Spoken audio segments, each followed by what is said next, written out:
میلہ آیا اور حضرت ابراہیم علیہ السلام قلب سلیم کے مالک ہیں اور جوانی کی دہلیز پہ قدم رکھ چکے ہیں، تو لوگوں نے آپ کو دعوت دی تو آپ نے فرمایا کہ میں تمہاری دعوت کو قبول نہیں کر سکتا، تمہارے رویوں سے میں پہلے ہی بیزار ہوں۔ شہر کے اندر بنے ہوئے معبدوں کے اندر جو رکھے ہوئے بت ہیں وہ تھوڑے ہیں میری طبیعت پر بوجھ، الٹا تم مجھے وہاں لے جانا چاہ رہے ہو جہاں بت پرستی ہوگی اور شراب و شباب کی محفلیں جمیں گی، تو میرے جیسا شخص نہیں جا سکتا۔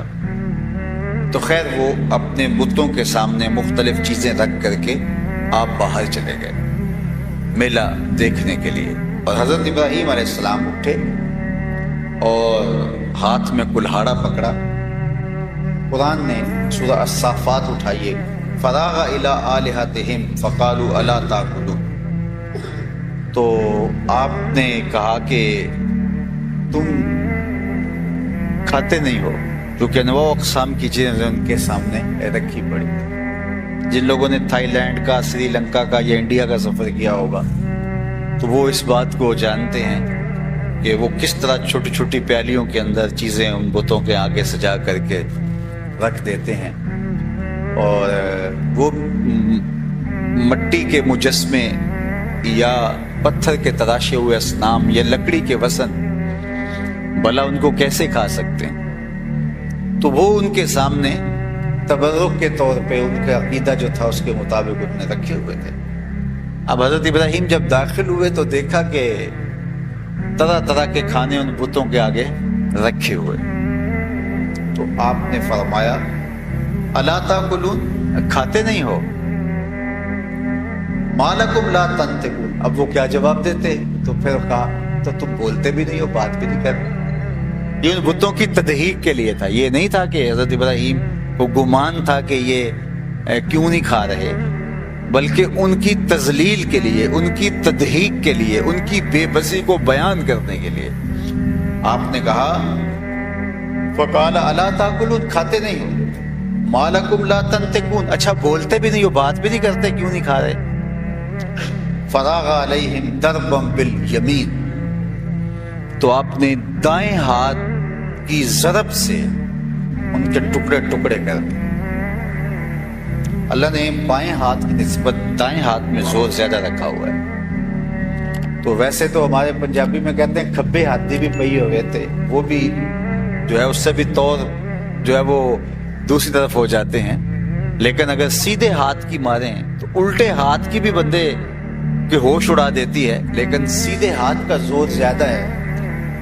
تو اللہ تعالیٰ جل شانہ نے یہاں جو لفظ بیان فرمایا حضرت ابراہیم کے اس جاہ و جلال کو بیان کرنے کے لیے، فراغ علیہم ضربا بالیمین، تو دائیں ہاتھ سے کلہاڑا آپ نے پوری قوت کے ساتھ مارا اور ان کے ٹکڑے ٹکڑے کر دیے۔ فاقبلوا الیہ یزفون، تو کافروں کو اس کی طرف جو ہے وہ آنے کی جلدی تھی، وہ پلٹ کے جب آئے دیکھا سارے بتوں کا تیا پانچا ہو گیا ہوا ہے۔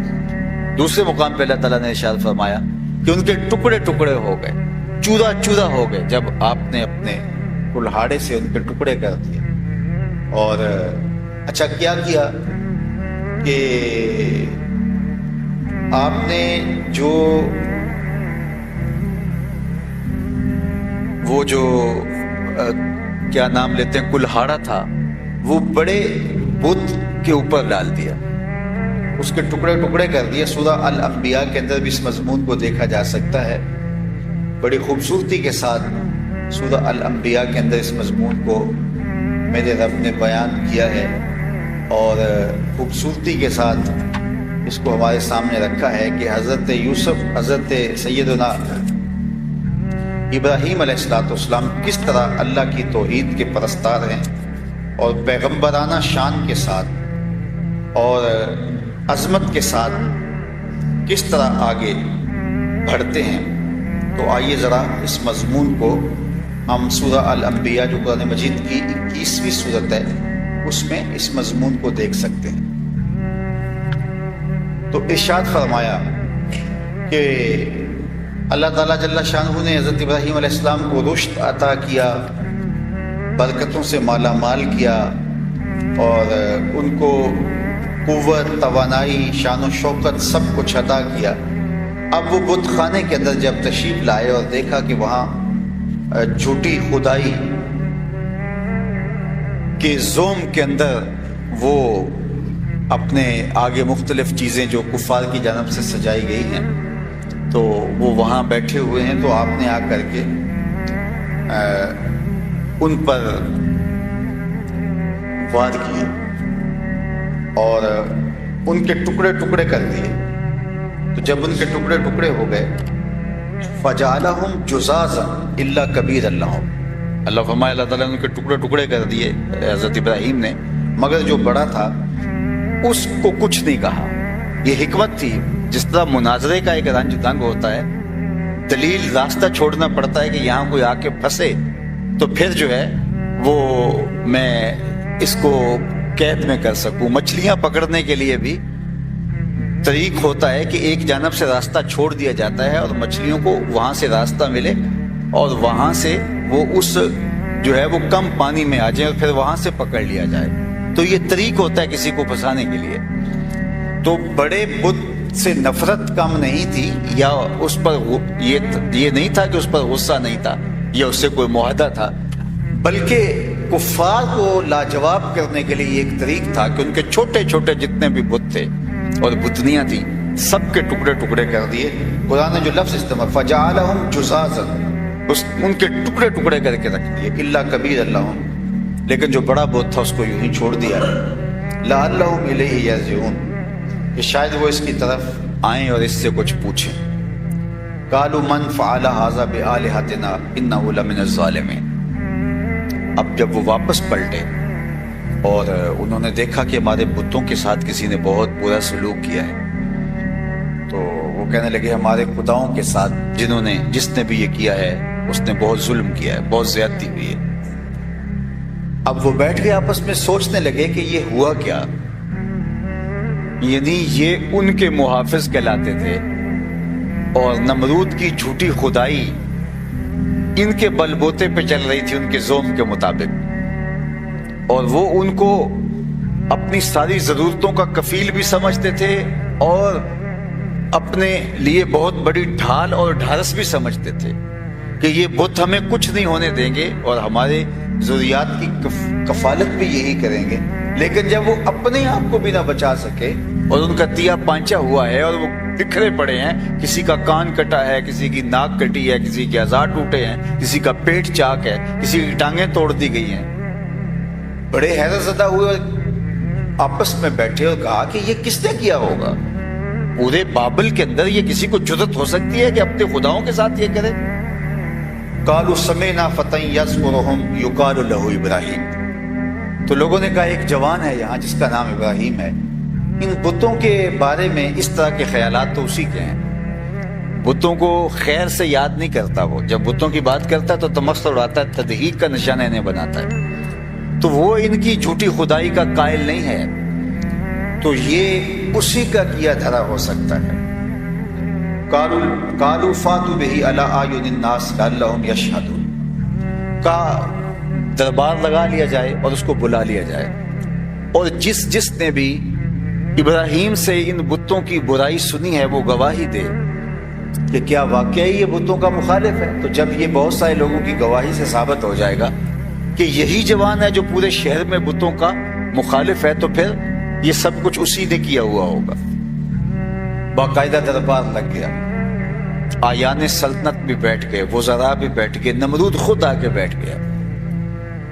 بہت بڑا واقعہ تھا، بابل کی تاریخ بڑا حادثہ تھا، پوری حکومتی مشینری بیٹھی ہے، ارکان سلطنت بیٹھے ہیں، آیان سلطنت بیٹھے ہیں، بادشاہ وقت بیٹھا ہے، اور جتنے بھی وزراء ہیں سب بیٹھے ہیں، کرسیاں بچھائی ہیں اور مجمع عام ہے، اور ان کی حالت عجیب ہے کہ ہمارے خداؤں کے ساتھ یہ ہو گیا۔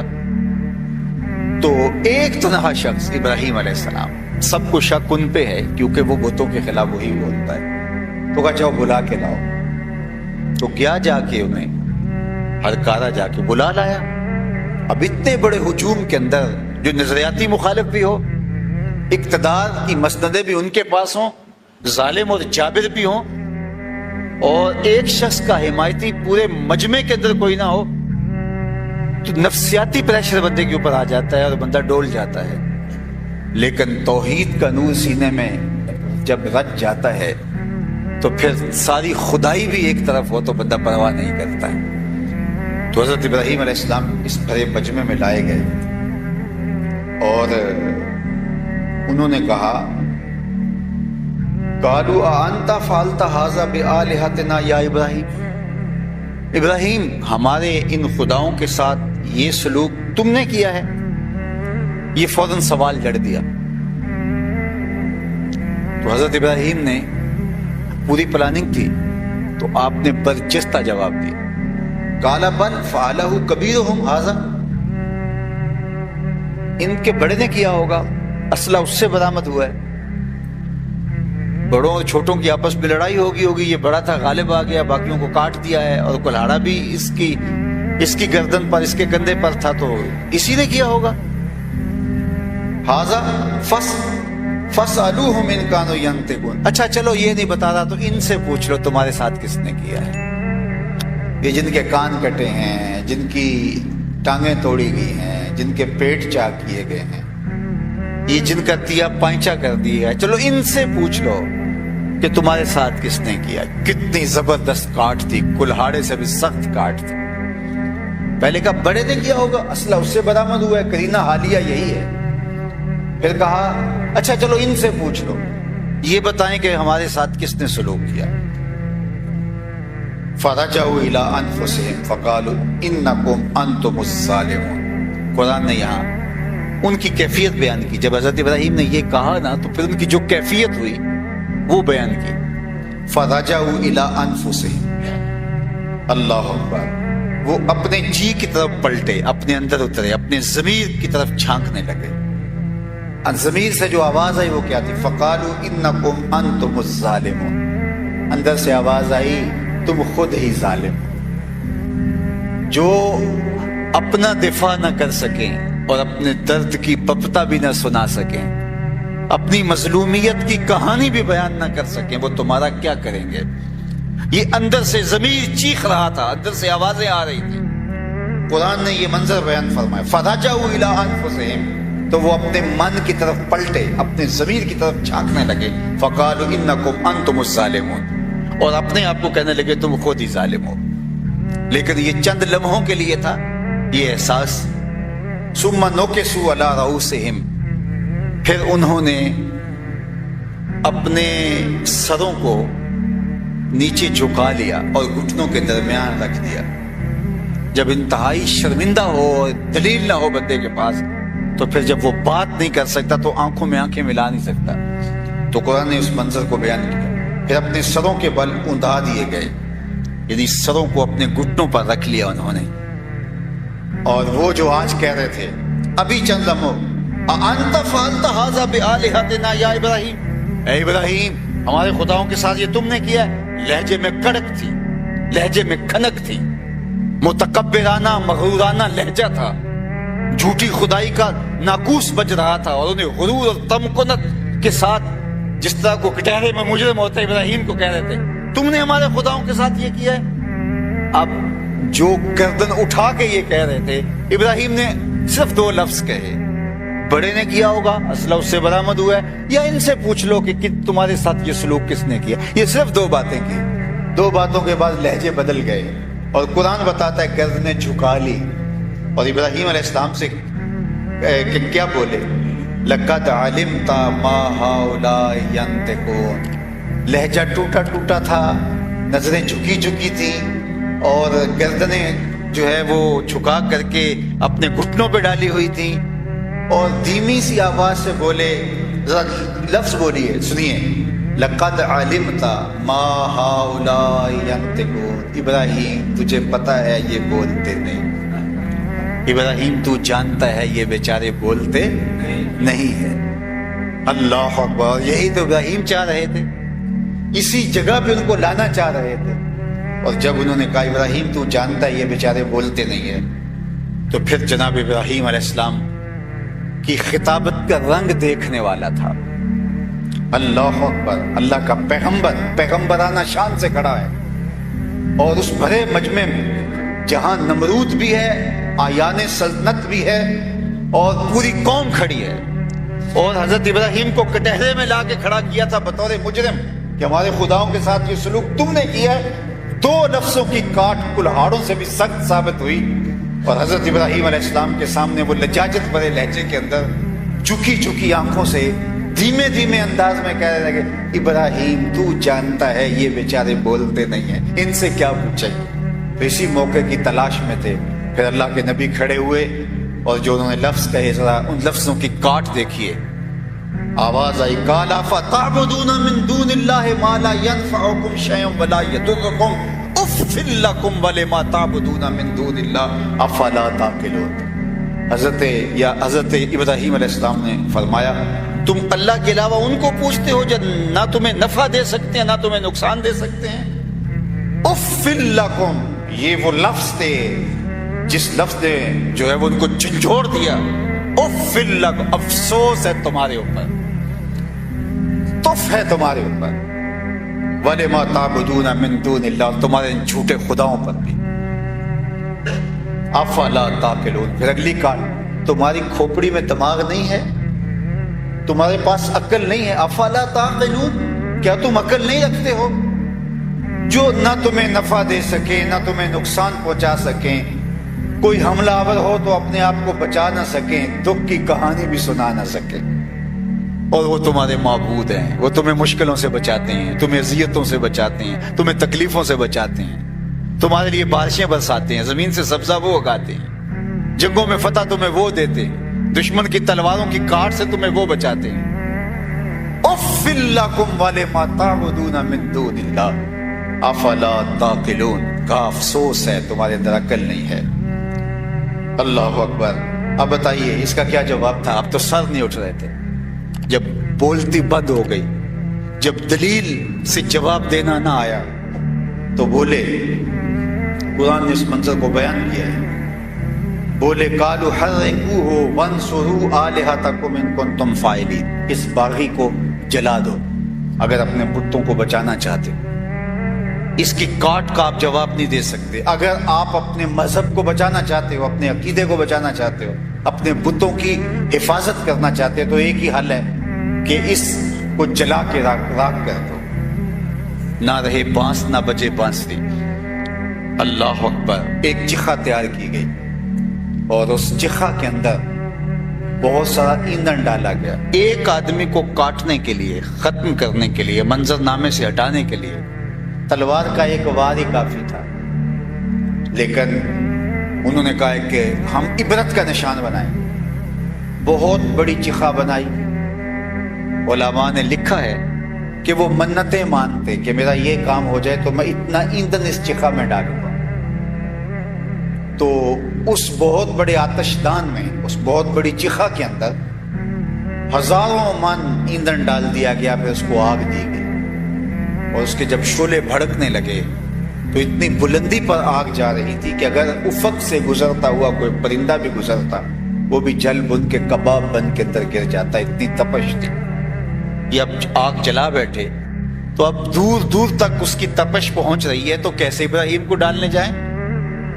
تو تیار کی ایک منجنیق، اور کہا کہ اس کے اندر ڈال کر کے گھما کر کے منجنیق کو حضرت ابراہیم کو اس کے اندر ڈال دیا جائے۔ جناب ابراہیم علیہ السلام کے بدن کو رسیوں سے جکڑ دیا گیا، اور منجنیق میں ڈال کر کے گھما کر کے ڈالا جانے لگا۔ تو جبریل امین حاضر خدمت ہوئے کہ آپ مجھ سے کہیں میرا وہاں جانا ہے جہاں کسی کا جانا نہیں، میں اس مشکل وقت میں آپ کی مدد کر سکتا ہوں۔ تو کہا جبریل مجھے آپ کی مدد کی ضرورت نہیں ہے۔ اے کرے تسلیم و رضا جناب ابراہیم خلیل کو جبریل امین نے کہا پھر اللہ سے خود ہی عرض کر دیجیے۔ تو کہا کہ مجھے یہ بتائیے ان کافروں کے دل میں کس نے ڈالا ہے کہ مجھے جلایا جائے؟ کہا رب جلیل نے۔ کہا جلیل کی یہ مرضی ہے تو خلیل کی بھی یہی مرضی ہے۔ جے سونا میرے دکھ وچ راضی تے میں سکھ نو چلے ڈاواں، کہ اگر وہ اس بات میں راضی ہے کہ میں جل جاؤں تو میں 100 بار جلنے کے لیے تیار ہوں۔ تسلیم و رضا کا ایک موقع ایسا بھی آتا ہے کہ وہاں عرض بھی نہیں کی جاتی، بس خاموشی سے اس کی قدرت کے تماشے دیکھے جاتے۔ اب رسیوں سے جکڑے ہوئے جناب خلیل اور منجنیق کے ایک پلڑے میں ڈال کر کے دوسرے میں پتھر رکھ کر کے منجنیق کو گھمایا جانے لگا۔ کارکنان قضا و قدر کی چیخیں نکل گئی، مالک پوری کائنات میں واحد پرستار تیری توحید کا، تیرے نام کا ایک ہی نمائندہ ہے، تیرے دین کا ایک ہی نمائندہ اور تیرا نام لیوا، اس کو بھی آگ میں جلایا جا رہا ہے۔ لیکن فطرت مسکرا کے کہہ رہی تھی، فانوس بن کے جس کی حفاظت ہوا کرے وہ شمع کیا بجھے جسے روشن خدا کرے۔ تم میری قدرت کے تماشے دیکھو۔ انہوں نے گھما کر کے ابراہیم علیہ السلام کو اس آگ میں ڈال دیا۔ بھڑکتے ہوئے شعلے جب آپ کے بدن کی طرف بڑھے تو سب سے پہلے رسیاں جلی اور جل کے خاکستر میں، اور آگ بدن کی طرف بڑھنے نہیں پائی تھی۔ کوئی قصہ کہانی فرضی نہیں ہے، کوئی روایت نہیں ہے کہ جس کو تاریخ کے اعتبار سے ذوف کا الزام لگا کے رد کر دیا جائے۔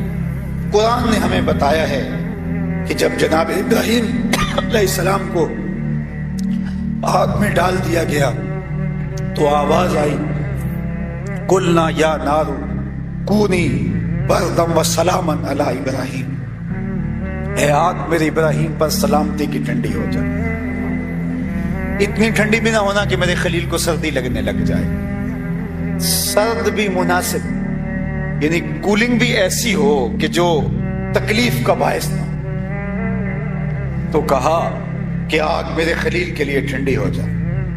اب رسیاں جل گئی، جو قبا پہنی تھی وہ جل گئی، اور جناب ابراہیم علیہ السلام آگ کے اندر 40 دن تک رہے۔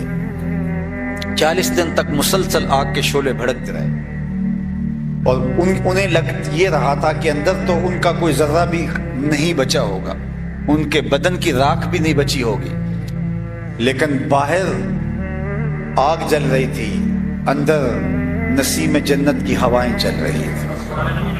40 دن کے بعد جب آگ بجھی اور دہکتے ہوئے انگاروں سے حضرت ابراہیم اپنی جگہ سے اٹھ کے ایسے باہر آئے جس طرح کوئی نازنین پھولوں پہ چل کے آتا ہے۔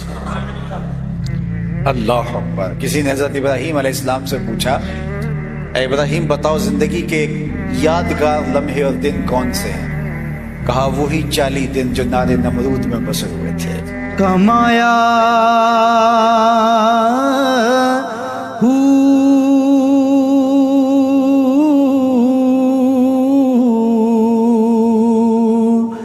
نام بھج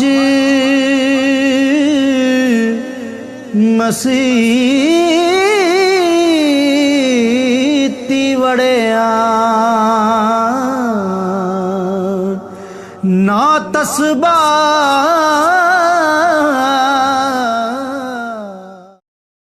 الف اللہ جس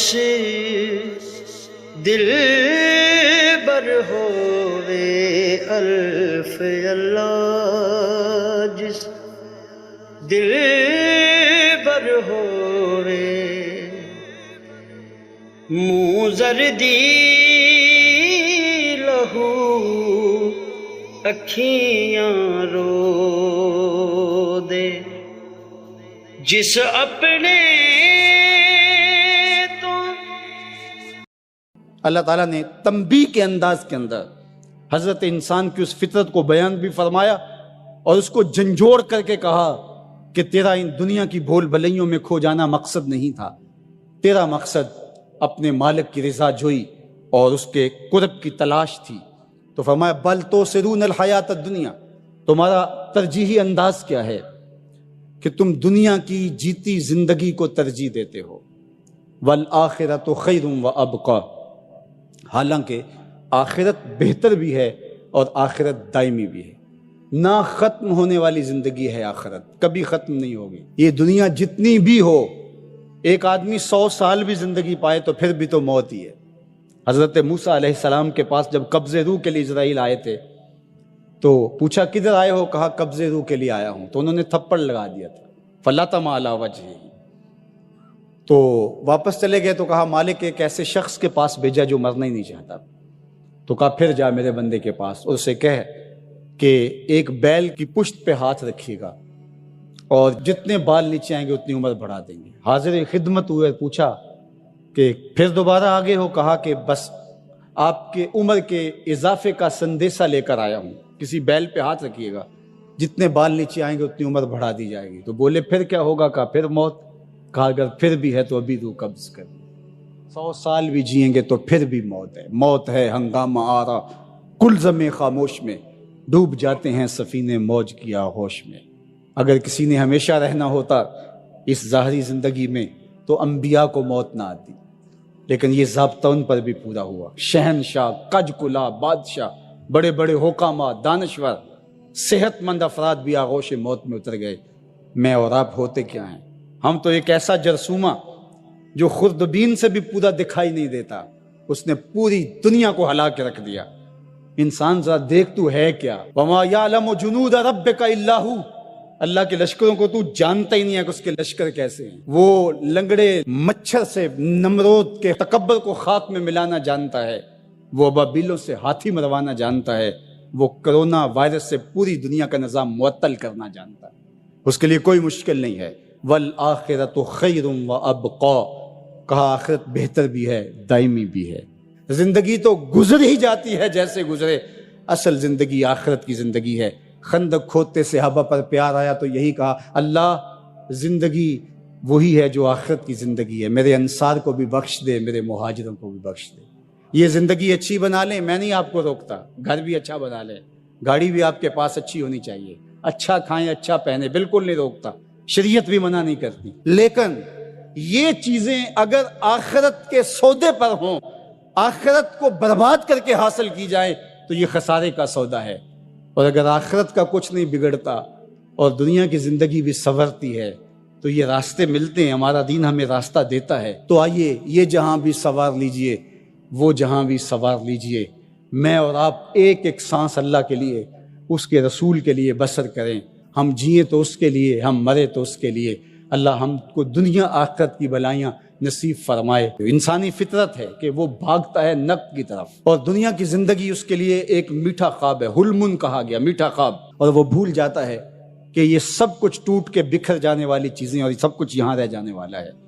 دنیا اس کو میٹھی لگتی ہے، دل آویز لگتی ہے، اور اس دل آویزی میں اتنا کھو جاتا ہے کہ وہ اپنے مقصد زندگی سے منحرف ہو جاتا ہے۔ جو اس کا مقصود حیات تھا، جس کے لیے اس کی تخلیق ہوئی ہے، اس سے وہ پھر جاتا ہے۔ جب کسان ہل چلاتا ہے اور فصل پکتی ہے تو چڑیاں آ کے اس فصل کو چگ جاتی ہیں، کچھ دانے اٹھا کے لے جاتی ہیں۔ تو روایت میں آتا ہے کہ وہ اٹھائے ہوئے جو دانے چڑیاں لے گئی ہیں، اللہ ان کو بھی اس کسان کے نامہ اعمال میں صدقے کے ثواب میں لکھتا ہے۔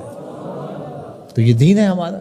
ما وعدہ فی امرا فیا صدقہ، جو تم کمائی بیوی کو لا کے دیتے ہو، اس کے منہ میں رکھتے ہو، برگر کھلاتے ہو، تو بیوی کو جا کے تم جو چیز کھلاتے ہو لا کے، اور اس سے وہ خوش ہوتی ہے اور تمہیں بھی اس سے مسرت ہوتی ہے، تو فرمایا کہ وہ جو تم نے کمائی کر کے لقمہ لا کے بیوی کے منہ میں دیا اور وہ خوش ہوئی، تو فرمایا تمہارا وہ بھی نامہ اعمال میں صدقے کے کھاتے میں لکھا جائے گا۔